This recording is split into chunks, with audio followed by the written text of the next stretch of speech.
السلام عليكم ورحمة الله وبركاته. الحمد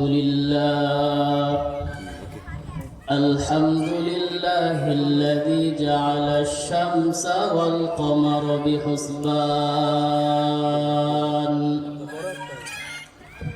والنجم والشجر يسجدان. আল্লাহ ওয়ালা জামে মসজিদ ও মাদ্রাসাতুত তাকওয়া পারাগম বারোবাড়িয়া গফরগাঁও ময়মনসিংহের উদ্যোগে আয়োজিত চতুর্থ বার্ষিক ইসলামী মহাসম্মেলনের সম্মানিত সভাপতি, বিশেষ অতিথি, প্রধান অতিথি, আল্লাহ তাআলার আশিকিন জাকিরিন মুরব্বিয়ানে ইজম হযরত উলামায়ে কেরাম,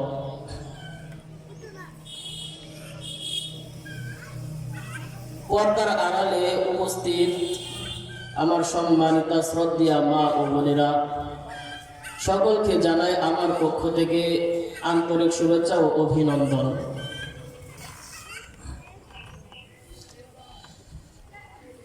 আল্লাহ তাআলার দরবারে সর্বপ্রথম শুকরিয়া আদায় করছি যে আল্লাহ তাআলা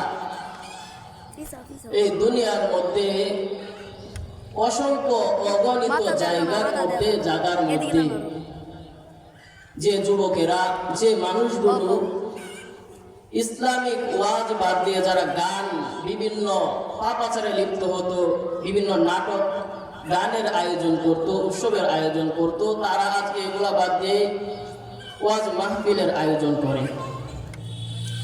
তো আল্লাহ তাআলার দরবারে শুকরিয়া, তো আমরাও এই আয়োজন করতে পেরেছি। আল্লাহ তাআলা তোমার সম্মান এত বৃদ্ধি করেছে, তুমি মুসলমান। আল্লাহ তাআলা মুসলমানের সম্মান ঊর্ধ্বে করে দিয়েছে। কেমন? আল্লাহ কোরআনে কারীমের মধ্যে বলেন, ওয়ালাকাদ কাররামনা বানি আদম, আদম জাতি অর্থাৎ মুসলমান, তারা হলো সম্মানিত, সর্বশ্রেষ্ঠ, উৎকৃষ্ট জাতি। তার থেকে সম্মানিত কোনো জাতি নাই।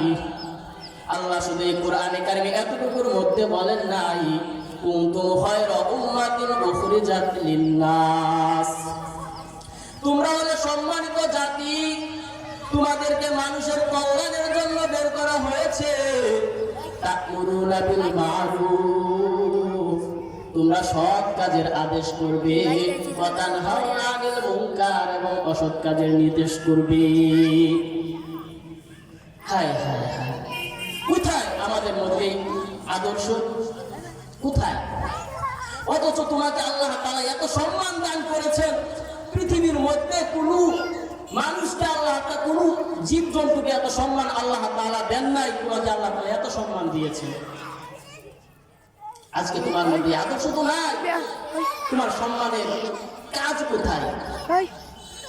এখন আপনার প্রশ্ন আসতে পারে যে আল্লাহ তাআলা দুনিয়ার মধ্যে অসংখ্য অগণিত সৃষ্টি, জীব সৃষ্টি করেছেন, শুধু মানুষই নেই, তার মধ্যে মানুষ হলো দুর্বল, সর্বশ্রেষ্ঠ দুর্বল। তাহলে আল্লাহ তাআলা মানুষই কেন শ্রেষ্ঠত্ব দিয়েছেন? হ্যাঁ, কেন দিয়েছেন? এর কারণ আল্লাহ তাআলা মানুষকে বাক শক্তি দান করেছেন। বাক শক্তি, মানুষ জবান দ্বারা কথা বলতে পারে। মানুষ নিজের যে অন্তরের ভাব নমুনা, তার মনের মধ্যে যে ধারণা আসে, সেটা অন্যের কাছে ব্যক্ত করতে পারে। মানুষ চাইলে একটা ভালো কাজ করতে পারে, অন্যায় কাজ করতে পারে। মানুষ তার অন্তরের মধ্যে যে চাহিদা আছে, সেটা অন্যের কাছে প্রকাশ করতে পারে। এই জন্য তুমি শ্রেষ্ঠ। তো আল্লাহ তাআলা মানুষকে সৃষ্টি করার পূর্বে, আগে আরশে আজিম আসমানে আল্লাহ তাআলা ফেরেশতাদের সাথে তোমাকে নিয়ে আলোচনা করেছেন। আল্লাহ তাআলা বলেছেন, হে ফেরেশতারা, দুনিয়ার মধ্যে আমি মানুষ সৃষ্টি করতে চাচ্ছি। আসমানে আলোচনা করেছেন। দেখেন আপনি কত সম্মানিত। তো ফেরেশতারা তখন কি বলেছিলেন আল্লাহর জবাবে? স্মরণ করুন ইয়া মুহাম্মদ ওই সময়ের কথা। وَإِذْ قَالَ رَبُّكَ لِلْمَلَائِكَةِ إِنِّي جَاعِلٌ فِي الْأَرْضِ خَلِيفَةً, যখন আপনার রব ফেরেশতাদেরকে বললেন, ইন্নী জাইলুন ফিল আরদি খলিফা, হে ফেরেশতারা, নিশ্চয় আমি আল্লাহ সৃষ্টি করতে চাচ্ছি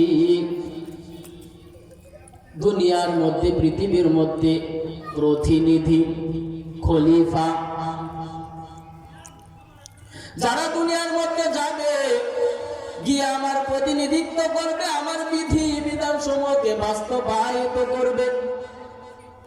তখন ফেরেশতারা জবাবে বলেছিলেন, ক্বালু, ও দয়ার মালিক, আতাজালু ফিহা, আপনি কি বানাতে চাচ্ছেন, সৃষ্টি করতে চাচ্ছেন যারা সেখানে যাবে, অর্থাৎ দুনিয়ার মধ্যে যাবে, গিয়ে মা ইফসিদু ফিহা, সেখানে ফাসাদ সৃষ্টি করবে। শুধু তাই নয়, তারা রক্তপাত ঘটাবে, বিল কতলি, হত্যা করার দ্বারা। তাহলে মানুষ সৃষ্টি করার কি প্রয়োজন? অথচ ওয়ানাহনু নুসাব্বিহু বিহামদিকা ওয়া নুকদ্দিসু লাক, অথচ আমরা আপনার তাসবিহ পাঠ করি, ওয়া বিহামদিকা, আপনার প্রশংসা করি, ওয়া নুকদ্দিসু লাক, যে সমস্ত বিষয়, যে সমস্ত জিনিস আপনার উপর আরোপ করা ঠিক নয়, সেই সমস্ত জিনিস বিষয় হতে আপনার পবিত্রতা বর্ণনা করি। তাহলে মানুষ সৃষ্টি করার কি প্রয়োজন? এই মানুষ সৃষ্টি করার কি দরকার? আল্লাহ তাআলা ফেরেশতাদের জবাবে বলেন, ক্বালা ইন্নী আ'লামু মা লা তা'লামুন,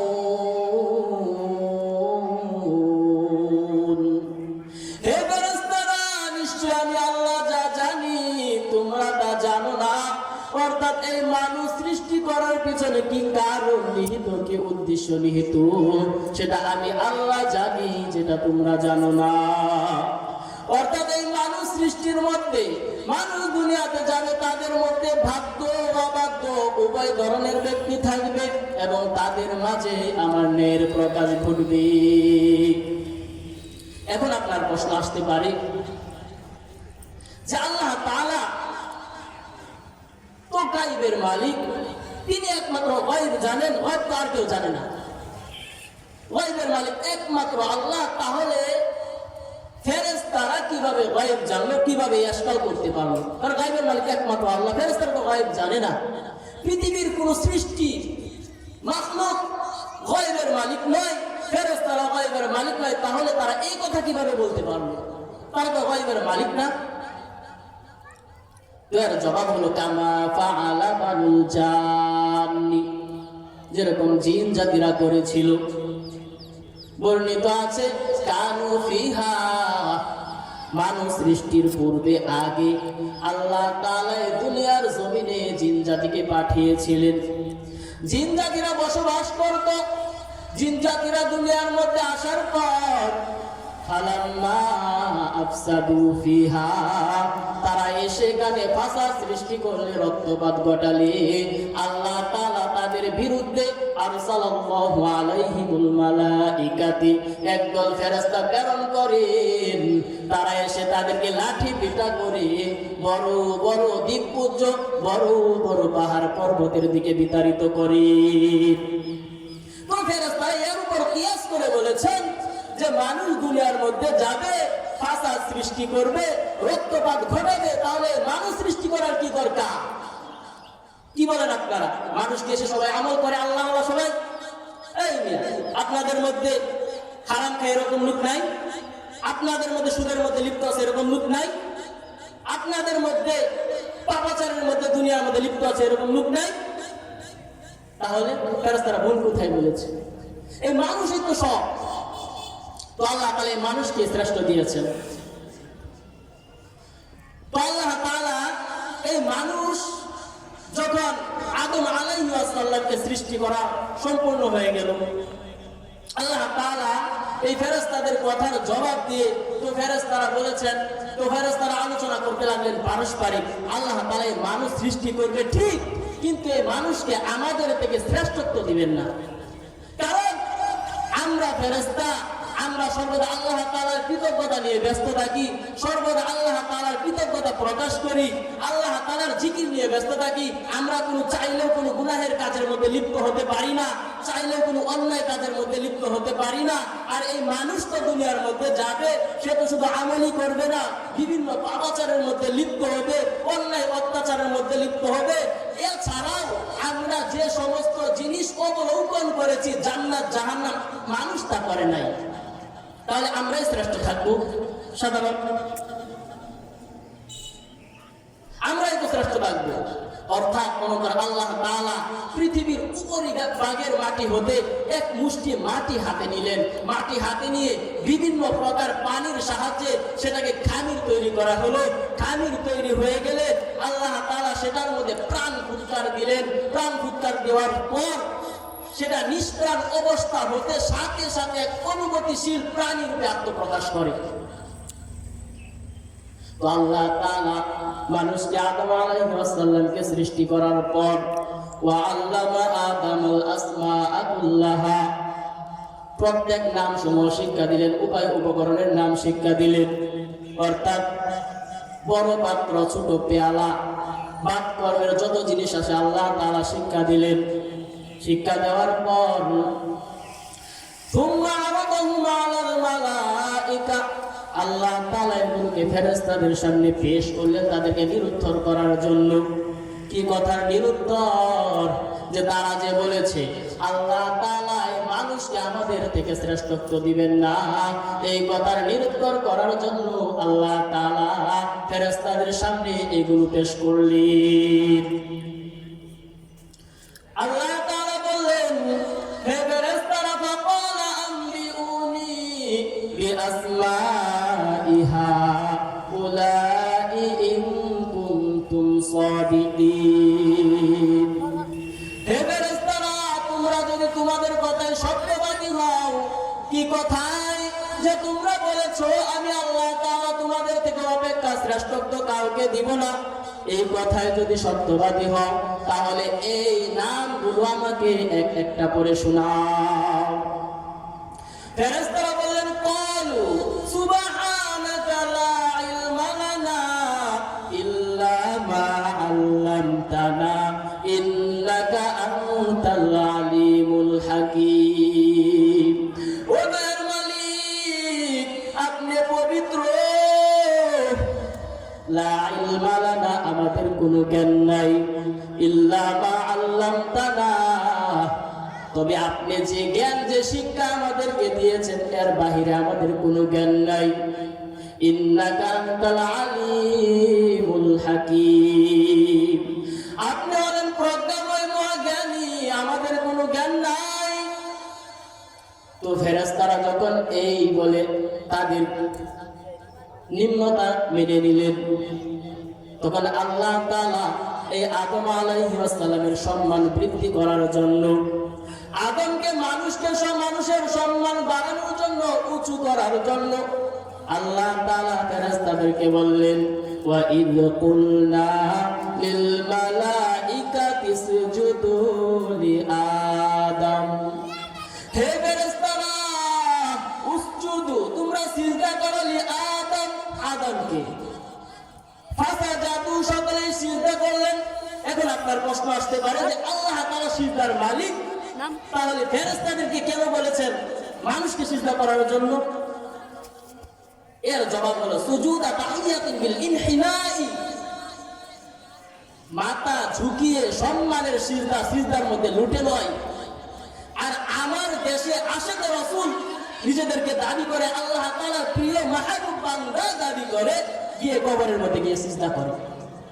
হায় হায়, বিভিন্ন পীরের দরবারে গিয়ে সিজদা করে, বিভিন্ন বাবার দরবারে গিয়ে সিজদা করে। কোথায় পেয়েছো তুমি? অযথা সুস্পষ্ট তুমি শিরকের গুনাহ করতেছো। সিজদার মালিক একমাত্র আল্লাহ তাআলা। তুমি যদি এই আয়াতের উপর কিয়াস করো যে আল্লাহ তাআলা মাথা ঝুঁকিয়ে সিজদার কথা বলেছেন, সেটা আল্লাহ তাআলা পূর্বে এই মানুষ যখন সালাম ছিল না তখন তারা মানুষকে সম্মানের জন্য মাথা ঝুঁকিয়ে দিত, কিন্তু এখন তো সালামের সিস্টেম তৈরি হয়ে গেছে, এখন তো এটা জায়েজ নাই। আর তুমি যদি এই আয়াতের উপর কিয়াস করো, তো মাথা ঝুঁকানো, তুমি কবরে গিয়ে সিজদার মধ্যে পড়ে যাও। কোথায় পেয়েছো? অথচ সুস্পষ্ট শিরকের গুনাহ তুমি করতেছো। ইন্না শিরকা লাযুলমুন আযীম, আল্লাহ তাআলার নিকট সবচাইতে অপরাধ হলো শিরকের অপরাধ। আপনারা বলেন সিজদার মালিক কে? আল্লাহ তাআলা বলেন, আমি আল্লাহর কোনো ছেলে নাই, আমি আল্লাহর কোনো মেয়ে নাই, আমি আল্লাহর কোনো সংসার নাই, কোনো পরিবার নাই, আমি আল্লাহর কোনো অংশীদার নাই, আমি আল্লাহ তাআলা এই মানুষকে এত মুহাব্বত করে বানাইলাম, এত দয়া করে এত ভালোবেসে মানুষ সৃষ্টি করেছি, কিন্তু এই মানুষ দুনিয়ার মধ্যে গিয়ে কবরের মধ্যে সিজদার স্থান বানিয়ে নিয়েছে। দুনিয়ার মধ্যে গিয়ে বিভিন্ন বাবার দরবার, পীরের দরবারকে সিজদার বানিয়ে নিয়ে সিজদার স্থান বানিয়ে নিয়েছে। কিন্তু অথচ এই যে আকামটা যে করতেছে, যারা এই কাজ করে না, তাদের সামর্থ্য থাকা সত্ত্বেও যারা এই কাজের মধ্যে বাধা দেয় না, এরা সমান অংশীদার হবে। কি জবাব দিবেন আল্লাহ তাআলার কাছে? ঈমানটাকে মজবুত করেন। এই দুর্বল ঈমান নিয়ে জান্নাতে যাওয়া সম্ভব না। একদল লোক ডাক দিয়ে বলে জান্নাতের আশা রাখতে হবে, জান্নাতের আশা রাখতে হবে। পাক করি, সমস্যা কি? জান্নাতের আশা রাখতে হবে, আল্লাহ তাআলা আমাকে জান্নাত একসময় দিবে। আরে ভাই, তুমি কি জানো না সুদ খাওয়া, নিজের আপন মায়ের সাথে 36 বার জিনা করার সময় তুমি যে অপরাধ করতেছো, এই অপরাধ করার পরেও তুমি কিভাবে জান্নাতের আশা করো? তুমি কি জানো এটা হারাম, এটা গুনাহ, তুমি এরপর এটার মধ্যে লিপ্ত হচ্ছ, এরপর তুমি জান্নাতের আশা করো কিভাবে? আল্লাহ তাআলা সামান্য গুনার কারণে আল্লাহ তাআলা সাহাবায়ে কেরামকে ক্ষমা করেন নাই। আল্লাহ তাআলা আম্বিয়া কেরামকে শাস্তি দিয়েছেন দুনিয়ার মধ্যে সামান্য গুনাহ করার কারণে, শিরকের গুনাহ, বিভিন্ন গুনাহের কারণে। আর তুমি দুনিয়ার মধ্যে অনবরত গুনাহ করে যাচ্ছ আর আল্লাহ তাআলা জান্নাতের আশা করতেছো। তুমি জানো যে এটা গুনাহ, তারপরে লিপ্ত হচ্ছ, এরপরও তুমি জান্নাতের আশা করো। হায় হায়, এই হলো মুসলমান। এই ঈমান নিয়ে কিভাবে জান্নাতে যাবেন, আল্লাহ তাআলার কাছে কি জবাব দিয়ে তা করবেন, একটু চিন্তা করেন। কি জবাব দিবেন আল্লাহ তাআলার কাছে? অথচ দুনিয়ার মধ্যে আসার পর আল্লাহ তাআলার কাছে আপনার ওয়াদা ছিল, হায় আল্লাহ, দুনিয়ার মধ্যে যাব, গিয়ে তোমার আমলই করব, তোমার যে কাজগুলো আছে বিধিবিধান সমূহ বাস্তবায়িত করবো, অন্যায় কোনো কাজে শরীক হবো না। অথচ দুনিয়ার মধ্যে আসার পর তুমি ভিন্ন কাজ করছো। কি জবাব দেবে আল্লাহ তাআলার কাছে? তুমি কি চিন্তা করতেছো? আরে দুনিয়ার মধ্যে বাস করতেছো, কোন মানুষ তো জানে না, ওমা তাদরি নাফসুম মাযা তাকসিবু গাদা, কোন মানুষ জানে না সে আগামীকাল কি অর্জন করবে। অর্থাৎ সে একটা প্রস্তুতি নেয় ঠিক, কিন্তু পরের দিন দেখা যাচ্ছে তার এমন একটা ঝামেলা চলে আসে, এমন একটা ব্যস্ততা চলে আসে, সেই কাজটা তার করতে পারে না। এমনকি আল্লাহ তাআলা এটাও বলেছেন, ওমা তাদরি নাফসুম বিআইয়ি আরদিন তামুত। আরে কোন মানুষ নিজেও জানে না, সে নিজের নফসকেও জানে না, সে আগামীকাল কোথায়, কখন, কি অবস্থায়, কেমনে, কখন মৃত্যুবরণ করবে সে এটা নিজেও জানে না। তাহলে এই জীবন নিয়ে তুমি বাহাদুরি কি করো? এই জীবনে বাহাদুরি কি আছে যে জিনিসটা মানুষ নিজেও জানে না? আমি কখন মারা যাব, কখন কি হয়ে যাবে এটা আমি নিজেও জানি না। তাহলে এই জীবন নিয়ে কিসের বাহাদুরি, কিসের অহংকার শোনার ভিতর? কি জবাব দিব আল্লাহ তাআলার কাছে? সময় সংক্ষিপ্ত, আদানের টাইম হয়ে গিয়েছে। তো আল্লাহ তাআলা যে আলোচনাটুকু করেছি, অনেক লম্বা আলোচনা ছিল, যে আয়াত আমি পাঠ করেছি এগুলো অনেক লম্বা আলোচনা। তো আল্লাহ তাআলা যেটুকু করতে পেরেছি, আল্লাহ তাআলা এটুকুর মধ্যে আপনি আমাকে আমল করার এবং ধৈর্য তৌফিক দিয়ে যেন দুনিয়ার মধ্যে জিন্দেগিটাকে আল্লাহ ওয়ালাদের সাথে সংস্পর্শে, আল্লাহ ওয়ালাদের নেক নজরে দুনিয়ার মধ্যে যেন আল্লাহ ওয়ালাদের কাজ অনুসরণ করে এবং দ্বীনের কাজ অনুসরণ করে, নবীজি সাল্লাল্লাহু আলাইহি ওয়াসাল্লাম রেখে যাওয়া সুন্নতগুলি অনুসরণ করে যেন জিন্দেগি যাপন করতে পারি, সেই তৌফিক আল্লাহ তাআলা আপনি আমাকে দান করেন, বলেন আমিন। ওয়া মা আলাইনা ইল্লাল বালাগ ওয়া আখিরু দাওয়ানা আলহামদুলিল্লাহি রাব্বিল আলামিন।